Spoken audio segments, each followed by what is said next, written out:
Bien, bonjour. Je vous remercie d'être présent. J'ai été invité à vous parler de l'intériorité, développer notre intériorité par la méditation et la pleine conscience. Donc je vais commencer. Qu'est-ce que la vie intérieure, me demandait à juste titre la responsable de ce salon. Je vais commencer de manière paradoxale, j'aime bien les paradoxes, en disant qu'il y a certaines personnes pour qui la vie intérieure n'existe pas. Ou c'est un drôle de mot, par exemple pour Sartre. Premier paradoxe, quand on cherche à définir la vie intérieure, l'intériorité, est-ce qu'il y a une intériorité ou est-ce qu'on est tout de suite à l'extérieur en même temps relié au monde? Je répondrai à cette question qu'à la fin, dans le dernier aspect et la dernière diapo. Pourquoi est-ce qu'il y a un paradoxe de la vie intérieure? Parce que, par exemple, la vie intérieure, ça peut exister tout le temps. Chez les Grecs anciens, on sait que les émotions étaient considérées comme une force divine extérieure à l'homme. Et si vous aviez par exemple le courage c'était ce qui amenait les femmes et les fous, comme par hasard associés, les femmes et les fous, à faire des meurtres, m'aider, etc. et à se perdre dans des tragédies. Alors que le même courage, c'était une force externe qui venait saisir les guerriers pour appeler vengeance et qui leur permettait de faire des exploits héroïques. Donc c'est intéressant parce que justement c'était une force externe, pas du tout intériorisée comme une vie intérieure à ce moment-là. La vie intérieure, elle apparaît au Moyen-Âge avec La Rochefoucauld lorsque les émotions s'intériorisent et sont vues comme un aspect de la personnalité. Donc ça commence avec La Rochefoucauld qui parle d'émotions de l'esprit, Descartes qui parle des émotions comme des passions de l'âme, et bien entendu Rousseau qui parle des émotions comme le baromètre de l'âme. Donc, première approche, ça va être de définir la vie intérieure par l'émotion. C'est ce qui se fait actuellement dans tout ce qu'on appelle les mouvements de pleine conscience, les mouvements de méditation, de la psychologie positive, avec son représentant Christophe André, qui est le plus connu. Je vais vous citer donc une citation de Christophe André qui définit bien cette nouvelle définition de la vie intérieure par les émotions internes. Bonne humeur, confiance, paix intérieure, mais aussi nostalgie, spleen, inquiétude, agacement, mélange subtil d'émotions et de pensées. Nos états d'âme sont le cœur battant de notre lien au monde. Les états d'âme sont tout ce dont nous prenons conscience comme nous sortons du pilotage automatique. Le but des thérapies cognitives, mais aussi des méditations de pleine conscience, ce n'est pas de supprimer ces états d'âme, mais d'en limiter les dérapages. Donc voilà comment on est en plein dans une nouvelle, dans la définition actuelle et moderne de la vie intérieure. Elle se manifeste d'abord par les émotions qui sont à l'intérieur de nous. Donc ça c'est le cercle des émotions, peur, dégoût, colère, joie, tristesse, les 5 émotions de base qui se répandent petit à petit en autres émotions secondaires. Pour vous donner un exemple, la colère va ensuite faire de l'agacement, puis de l'irritabilité, puis de la culpabilité éventuellement, etc. C'est tout ce cercle des émotions qui va définir votre vie intérieure telle qu'elle est définie, entre autres par Christophe André. Il y a un deuxième sens à la vie intérieure, ça c'est la première, c'est accéder à la vie de nos émotions, de nos sensations physiques, de nos pensées, etc. Il y a un deuxième sens de la vie intérieure qui est beaucoup plus spirituel. Une spiritualité religieuse et chrétienne, bien entendu. Au milieu de vous se trouve quelqu'un que vous ne connaissez pas, Saint Jean-Baptiste, où le royaume de Dieu est au-devant de vous-même. C'est à partir de cet essor du christianisme qu'on va définir la vie intérieure comme quelque chose de profond, de sacré à l'intérieur de soi. C'est pas que dans le christianisme, on le retrouve dans le bouddhisme, qui est une religion sans Dieu.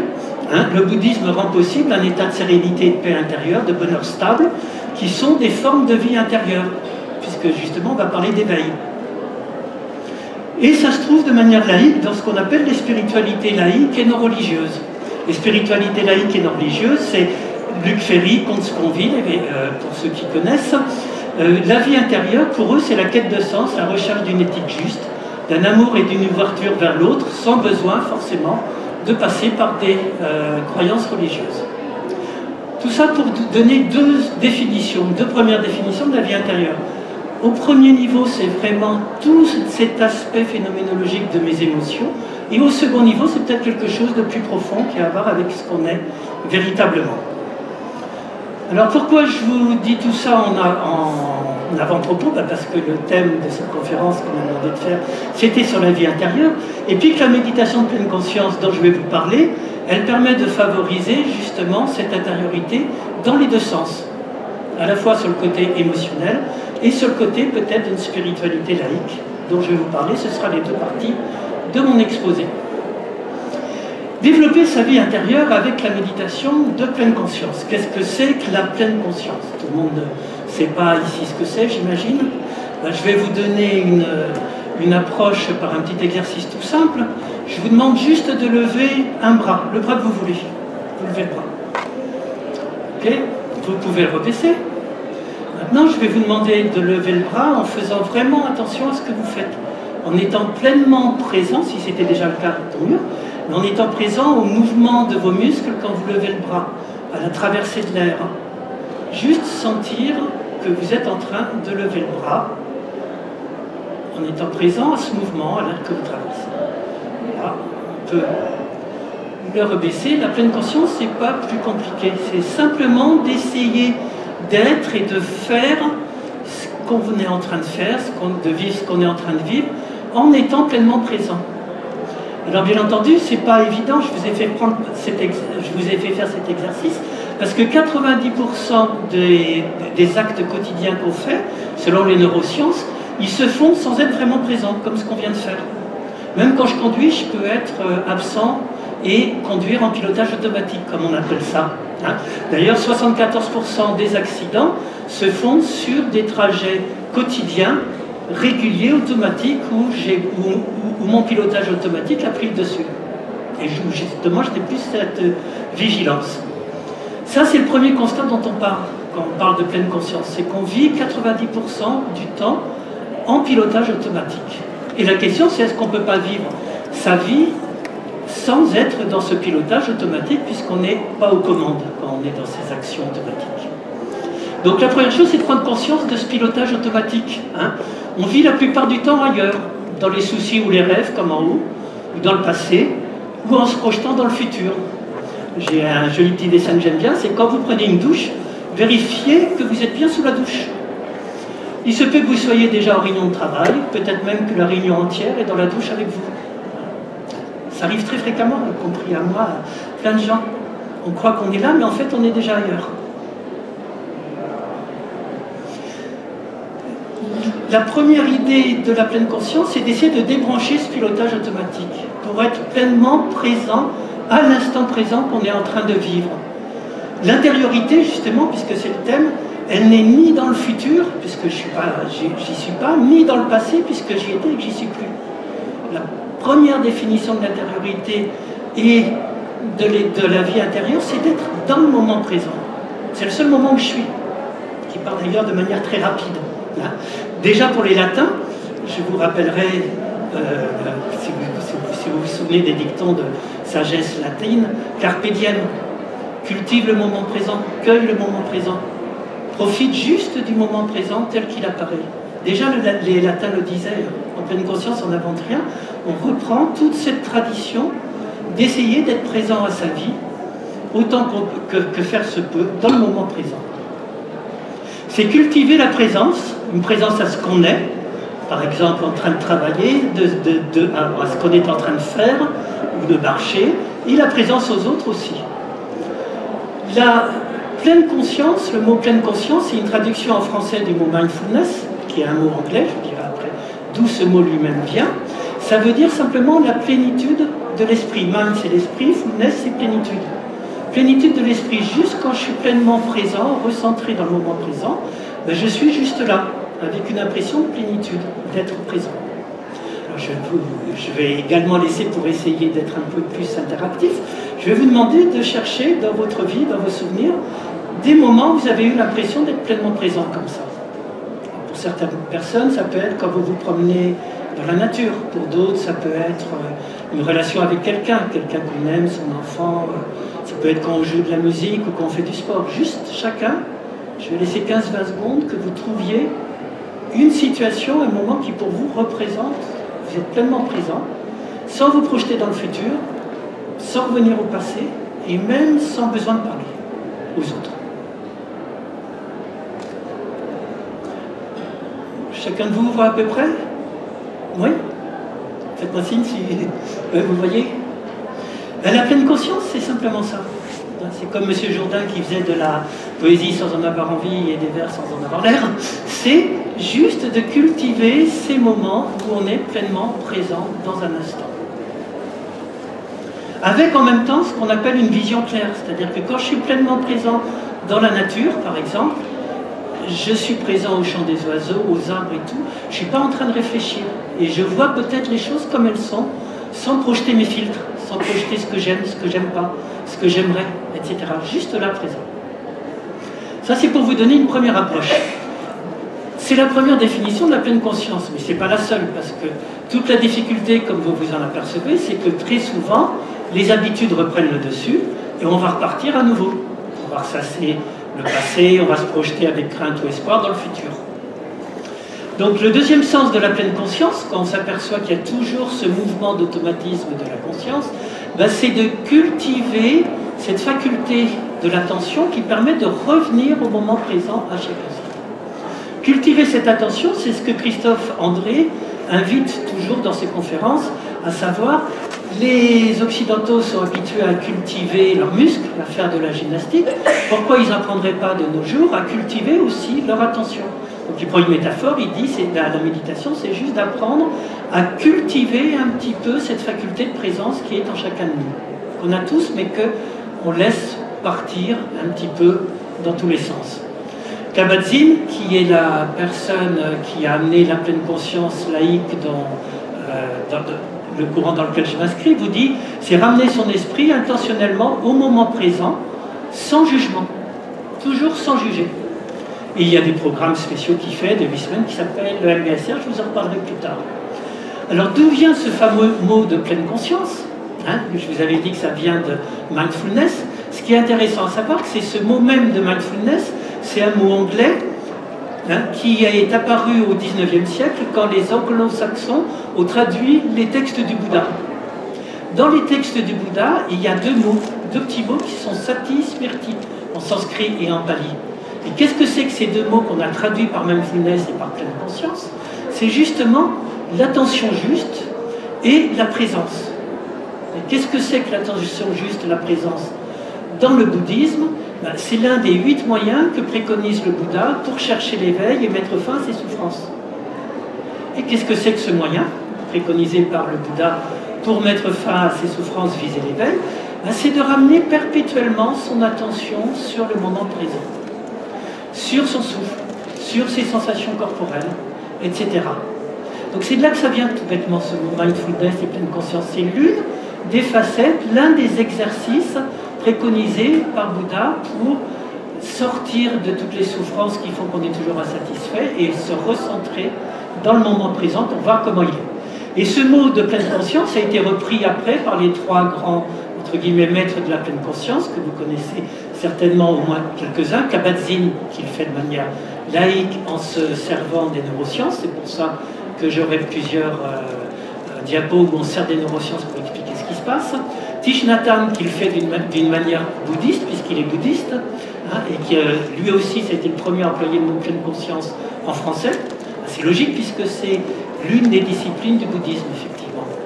Et puis Eckhart Tolle, que certains connaissent peut-être aussi ici, qui est les pouvoirs du moment présent également, qui va également préconiser une pleine conscience. Les 3 parlent exactement de la même chose, c'est-à-dire cultiver cette capacité qu'on a de revenir au moment présent avec des exercices de l'attention. La seule différence, c'est que Kabat-Zinn le fait de manière laïque, en ayant laïcisé tous les enseignements du bouddhisme. Thich Nhat Hanh le fait de manière bouddhiste, et Eckhart Tolle le fait avec une relecture souvent des évangiles, dans un courant un peu New Age, comme j'appelle ça, mais qui est aussi très intéressant. Et bien, puisque vous avez tout compris, intellectuellement, sur la pleine conscience, comme première approche, de revenir au moment présent, je vais vous proposer... Il y a des gens qui n'ont jamais fait de méditation dans la salle, si vous pouvez lever la main. Donc ça justifie que je prenne 5 minutes pour vous montrer qu'est-ce que ça veut dire. Tout ça, c'est des mots jusqu'à maintenant. Donc on va essayer de voir concrètement qu'est-ce que ça fait. Qu'est-ce que c'est de cultiver le moment présent, de revenir sur le moment présent. Donc je vais vous demander simplement de bien vous asseoir, de détacher le dos du dossier de la chaise, les mains si possible sur les genoux pour vraiment se recentrer, de fermer les yeux, d'écouter le son des cymbales.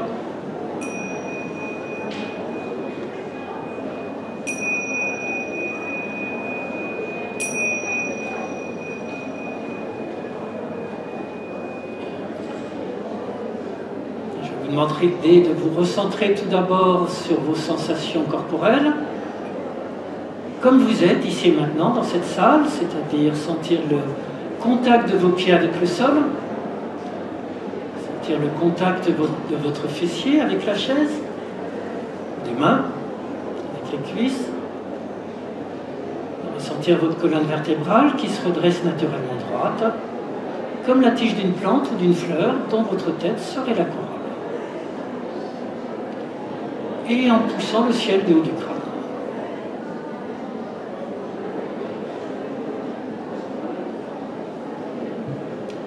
Lorsque vous êtes ainsi recentré dans votre corps, dans votre posture, ici et maintenant, dans cette salle, vous pouvez faire un rapide point météo sur votre météo intérieure. Quelles sont les sensations physiques que vous sentez passer dans votre corps juste maintenant? Ça peut être le contact dur de la chaise, des petits fourmillements, petites douleurs ou autre. Juste constater la sensation du moment.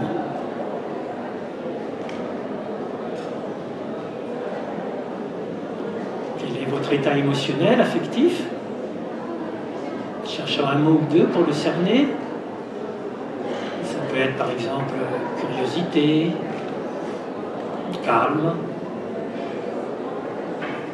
inquiétude, plein d'autres choses, distraction, etc.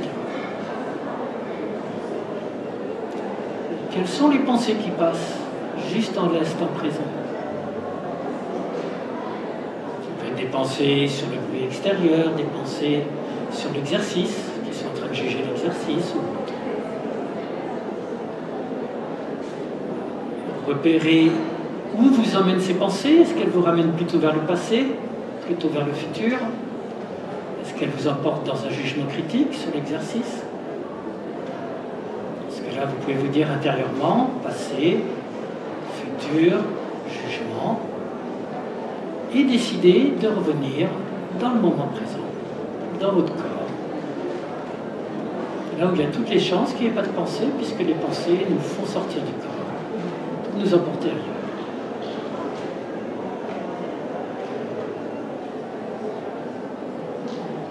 Après cet exercice de météo intérieure, je vais vous inviter simplement à vous reconnecter à votre souffle. Sentir votre souffle de l'intérieur quand vous respirez, attentif à ce déploiement du souffle à l'intérieur du corps, puis le souffle à l'extérieur lorsqu'il ressort. Juste se sentir respirer, sentir ce mouvement du souffle à l'intérieur et le mouvement du souffle lorsqu'il ressort à l'extérieur. Sans chercher à influencer votre souffle, à lui imposer un rythme, à ce qu'il soit long, profond ou idéal, en lâchant prise sur toute volonté de contrôle de votre souffle. Votre souffle sait très bien respirer tout seul, vous pouvez lui faire confiance, lâcher prise. Et juste décider d'accompagner avec une curiosité bienveillante chaque inspiration, différente de la précédente, de la suivante, chaque expiration tout aussi unique.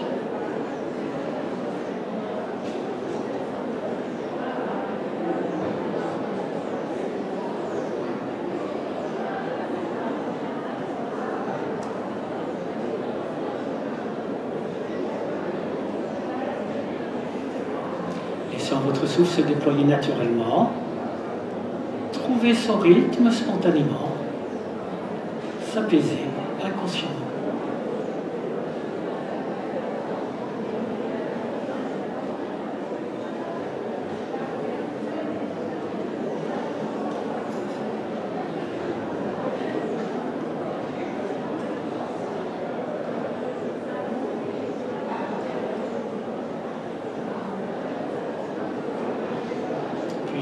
pouvez déployer votre attention à ce souffle, maintenant dans l'ensemble du corps.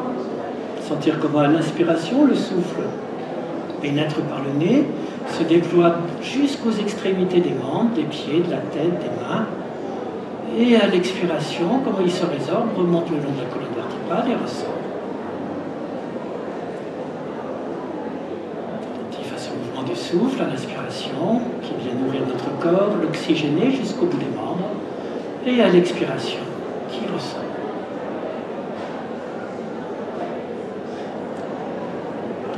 À l'ensemble de votre corps comme un tout, inspirant, expirant à chaque instant.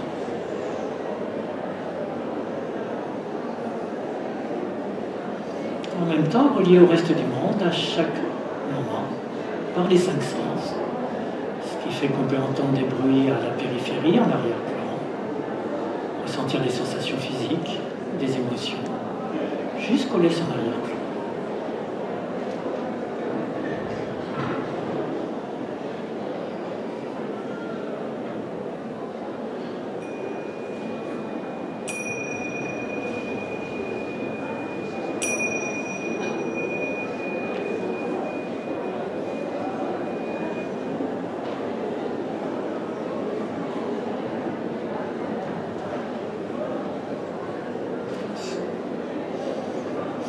Rouvrir les yeux lentement pour vous connecter avec le monde extérieur.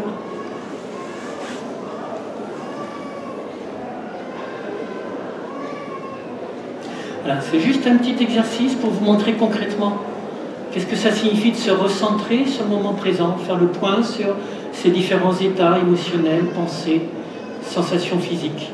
Et puis le souffle qui est l'essentiel, juste revenir à son souffle, être présent, puis après on revient dans le monde extérieur.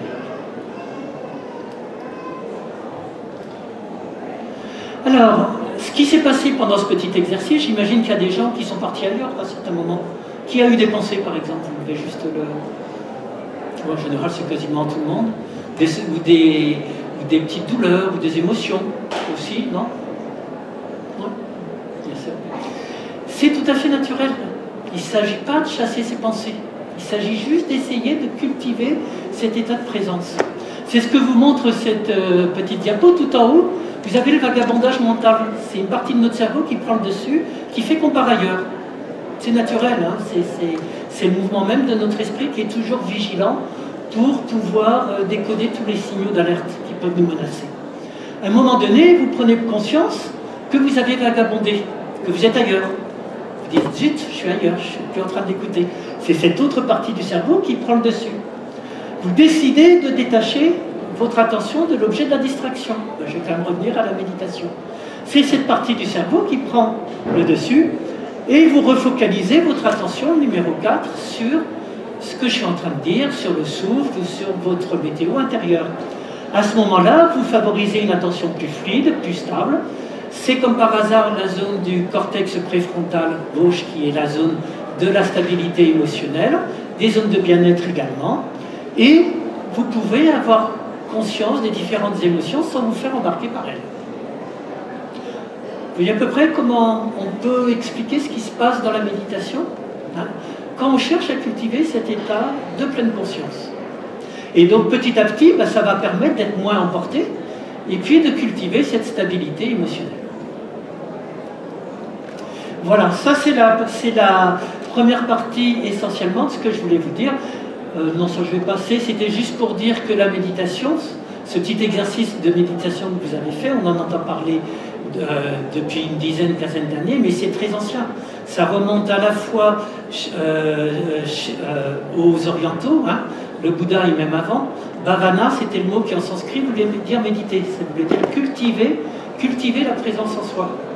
Chez les Grecs anciens, ça existait aussi, hein, tous ces exercices de méditation. Le mot même de méditation, ça vient de la racine indo-européenne med, qui veut dire mesurer, mais pas mesurer simplement dans le sens des géomètres, trouver la bonne mesure. Donc avec tout un côté, prendre soin de soi, qui permet effectivement de développer une attention plus sereine. Alors à quoi ça sert de faire ça? Simplement à essayer petit à petit de mieux gérer son stress, ses émotions, ses états mentaux, sans se faire embarquer. C'est tout un programme qui s'appelle un programme par exemple de MBSR, Mindfulness Based on Stress Reduction, que j'enseigne également, qui est un programme pour apprendre petit à petit sur 8 semaines à ne pas être pris par ses émotions ou par ses pensées et à se poser, faire la différence, ramener du calme et de la sérénité en soi. Ça, c'est le petit livre, c'est un des 2 livres éventuellement que je pourrais faire en signature s'il y en a qui le souhaitent après, qui s'appelle Pratiquer la pleine conscience en 7 étapes, qui est une initiation, une introduction. C'est pour la première définition de la pleine conscience. Comme vous le voyez, c'est vraiment de se mettre en contact. Quel est le rapport avec la vie intérieure? C'est d'explorer sa vie intérieure plutôt que d'en avoir peur. D'explorer toutes ses émotions, toutes ses pensées, toutes ses ruminations mentales, en amitié, de façon à ne pas les refouler, ne pas se faire emporter par elles non plus. Et on y acquiert toute une plus grande richesse humaine, tout simplement parce qu'on est des êtres humains avec des émotions et pas qu'une pure raison. La deuxième chose, je vous avais dit qu'il y a une deuxième définition qui est plus spirituelle, à laquelle je vais arriver, c'est le deuxième livre que j'ai écrit, La spiritualité de la pleine conscience, qui est un petit peu le stade suivant de la méditation de pleine conscience. Pourquoi? Parce qu'en calmant ses émotions et ses pensées, la méditation, elle vous fait découvrir des états intérieurs de paix. Méditer, ça fait découvrir des états de calme à l'intérieur de soi, qui ne passent pas par la réflexion, comme notre cher penseur de Rodin. On pourrait méditer longtemps sur la différence entre le penseur de Rodin, qui est tout fermé comme ça, et les postures de méditation qui sont juste posées, ouvertes. Alors, le début de la spiritualité de la pleine conscience, que j'ai appelé la spiritualité de la pleine conscience, c'est quoi? Le premier stade, c'est d'être déjà, comme je vous y ai invité, de devenir conscient de ce que je suis en train de faire. C'est déjà beaucoup, hein, dans le premier petit livre et le premier stade.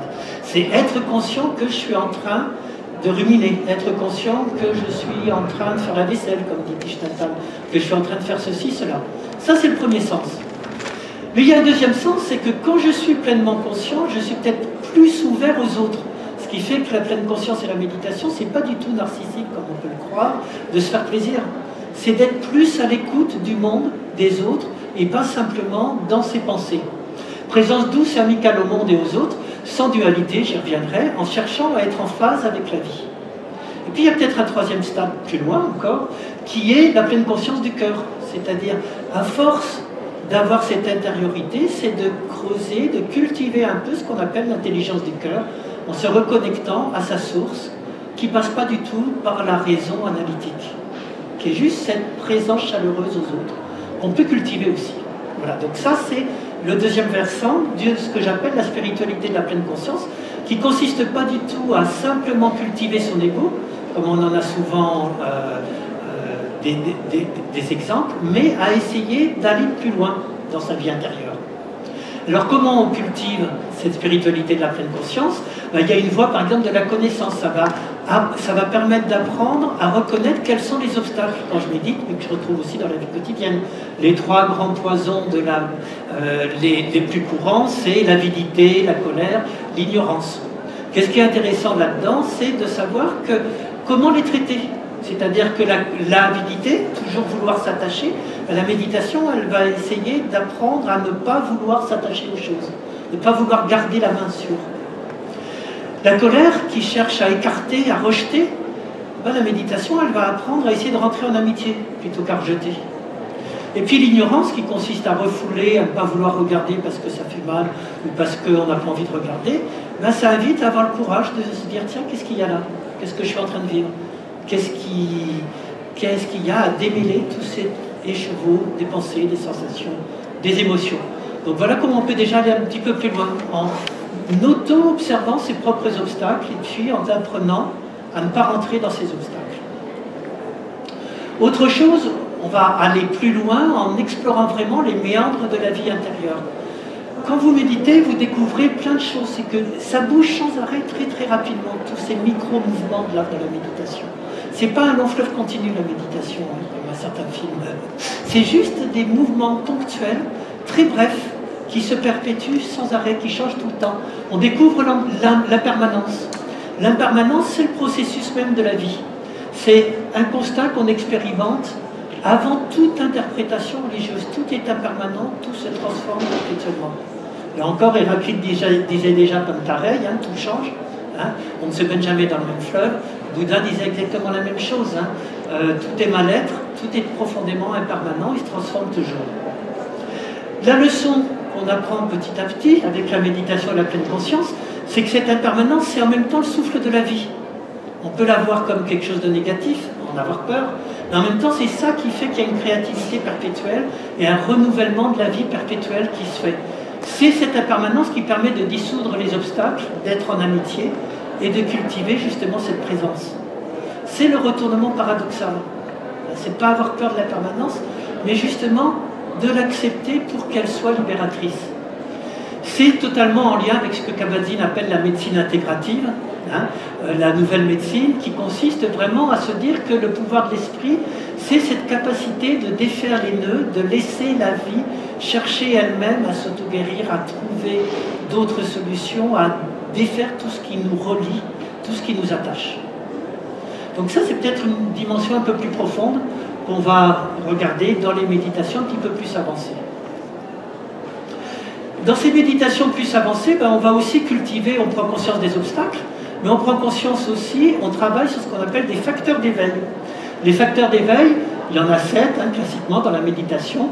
C'est le fait de cultiver une présence attentive, d'investiguer ses états, de développer une énergie pleine. Et puis les 4 derniers, ce sont des états de conscience avancés qui font l'objet de méditation elle-même plus profonde. C'est comme par hasard une joie rayonnante. C'est un bonheur calme, une contemplation, un aspect contemplatif, pardon, et une équanimité. Ce sont des états de conscience avancés qui sont répertoriés classiquement, que ce soit dans des méditations bouddhistes, hindoues, etc. Ça permet d'aller peut-être plus loin dans ces états. Et puis il y a la fameuse voix du cœur, la voix du cœur dont je vous appelais, que je vous évoquais brièvement. C'est ce qu'on appelle les Brahma Viharas. Ce sont des textes qui sont à la jonction autant des traditions hindoues que des traditions bouddhistes, que des traditions jaïnes, qui pratiquent tous les mêmes, ces 3 voies pratiquent les mêmes exercices de la voix du cœur. Brahma Vihara, ça veut dire simplement les demeures de Brahma. Brahma, c'était supposé être le créateur de l'univers, et ce sont des sentiments qu'on dit incommensurables. C'est-à-dire que le fait de cultiver ces sentiments vous permet de dépasser peut-être les limites de son propre ego et de l'ouvrir un peu plus à la vie. C'est quoi ces 4 vertus incommensurables? C'est l'amour bienveillant. Il est très popularisé par Mathieu Ricard, hein, que vous connaissez certainement pour beaucoup d'entre vous. C'est l'un des 4 sentiments effectivement incommensurables qui peut être développé dans la méditation. Le deuxième, c'est la compassion.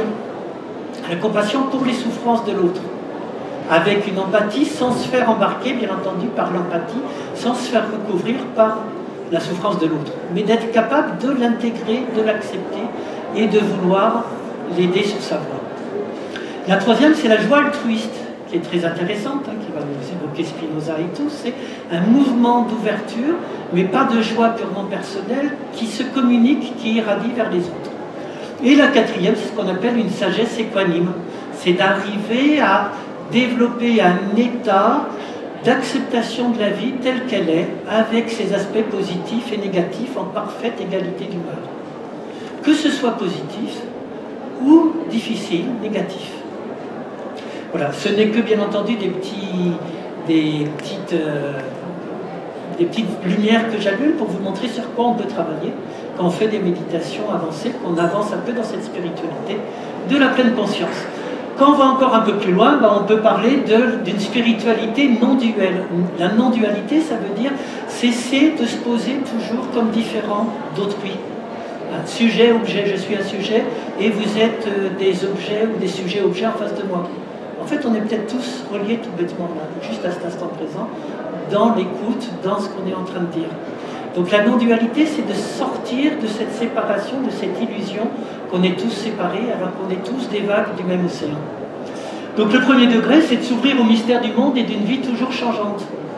La spiritualité de la pleine conscience, c'est de revenir au mystère de la vie. Elle ne vend pas des salades, elle ne vend pas des nouvelles certitudes ou une nouvelle religion. Elle invite juste à revenir à qu'est-ce que c'est que vivre. Trouver ce mystère d'être en vie, pas encore mort, d'être né un jour, qui est juste cette fragilité de la vie. Ça, c'est juste ressentir ça. Et qu'on n'est peut-être pas différent des autres, qu'il n'y a pas de frontières, ni avec les autres, ni avec le monde. C'est ce que j'ai illustré avec l'escargot qui monte, comme on peut le monter sur un... Puis à la fin, il va s'apercevoir que c'est une forme d'escargot aussi. Il n'y a peut-être pas de différence entre la voix et puis lui-même.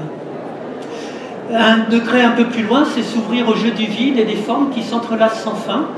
S'ouvrir au silence. Le stade ultime pour moi de la spiritualité de la pleine conscience, c'est de se dénuder, d'épurer, jusqu'à laisser le silence faire son œuvre. Et là, peut-être qu'on retrouve des intuitions, des mystiques qui sont indépendantes de toute religion. C'est aussi la voie d'une spiritualité laïque, que j'emprunte à Mircea Eliade. Mircea Eliade, c'était un auteur qui écrivait justement de manière phénoménologique sur l'origine des religions en montrant qu'il y a des pratiques transversales aux religions. C'est Krishnamurti qui a toujours prôné une spiritualité, une présence en dehors de toute religion. Et puis Comte Sponville et Foucault, Michel Foucault, dont vous avez eu un interview il y a 2 semaines, posthume, qui est paru dans le Nouvel Observateur, où il vous définit d'un seul coup la spiritualité, alors qu'il est normalement aux antipodes de la vie spirituelle.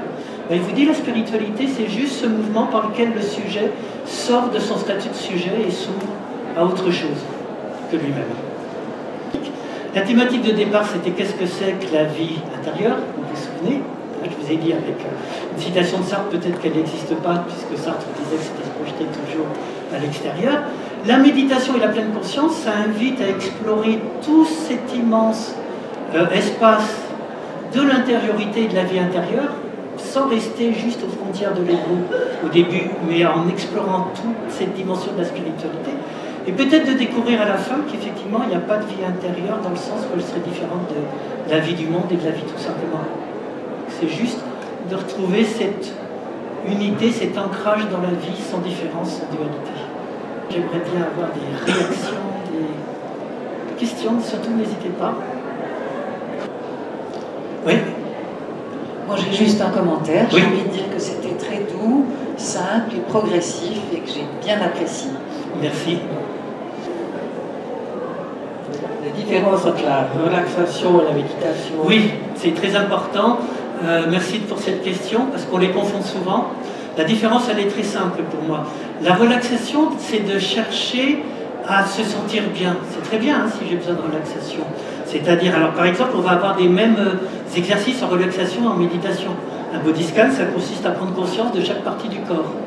Si je fais de la relaxation, quand je vais sentir une douleur, je vais m'arranger pour amener de la chaleur ou pour détendre mes muscles ou me sentir mieux. Ça, c'est de la relaxation. Quand je fais de la méditation, je vais essayer d'apprendre à faire avec ce qui est là, sans chercher à positiver forcément. C'est-à-dire, tiens, il y a une douleur. Qu'est-ce que mon mental est en train de projeter en plus dessus? Ah, c'est telle chose qui revient de mon accident, c'est tel autre truc, et puis je vais avoir peur, des craintes et tout. Juste accepter la chose comme elle est, qu'elle soit positive ou négative ou neutre.